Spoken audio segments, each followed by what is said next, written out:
Assalamualaikum dan selamat kembali ke channel saya. Okey, kita nak cakap tentang sakit lutut. Bila kita naik tangga, kita akan rasa macam kena cucuk jarum kat lutut kita. Kan kebanyakan orang mengalami masalah ini, di mana dia rasa macam dia kena cucuk kat lutut dia. So saya akan macam tadi, siapa pun akan berjalan perlahan-lahan untuk naik tangga sambil pemegang tangga tersebut, supaya apa? Supaya kita tak jatuh, kan? So, setiap daripada anak tangga akan rasa macam satu beban. Yes or no? Betul kan?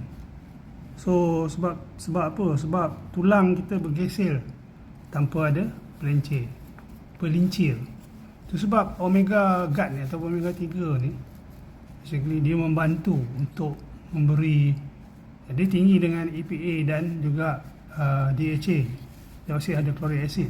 So dia sangat membantu untuk memberi pelincir untuk kita. Dia anti radang dan mengelakkan daripada kita kena inflamasi, kan.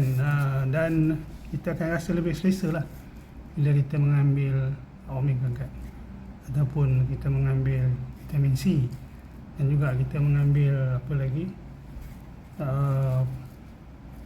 Vivix ataupun Resvin. Okay. So omega 3 ni dia bertindak sebagai minyak hitam ataupun minyak pelincir untuk sendi lutut kita. So kalau tuan-tuan dan perempuan mengamalkan makan omega 3 ni selama sebulan, insya-Allah naik tangga pun dah tak payah berpaut pada pemegang tangga. Macam sebelum ni, semalam saya mendapatkan testimoni daripada kawan saya, Cik Madi. Tuan pernah tengok dia punya video di mana Cik Madi kata selepas mengambil selama seminggu omega 3 ni, omega ni, dia berasa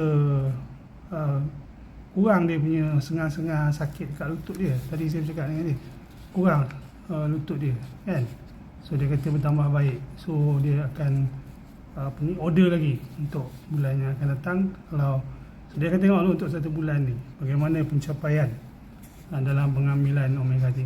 Macam saya dah ambil omega 3, saya dapati memang sangat-sangat berbaloi dan dia memang memberi kita satu keselesaan untuk kita naik tangga, turun tangga. Dan dia selain daripada itu juga, dia menambahkan kita punya autoimmune dan juga memberi kepada ingatan kita lebih fokus, kan.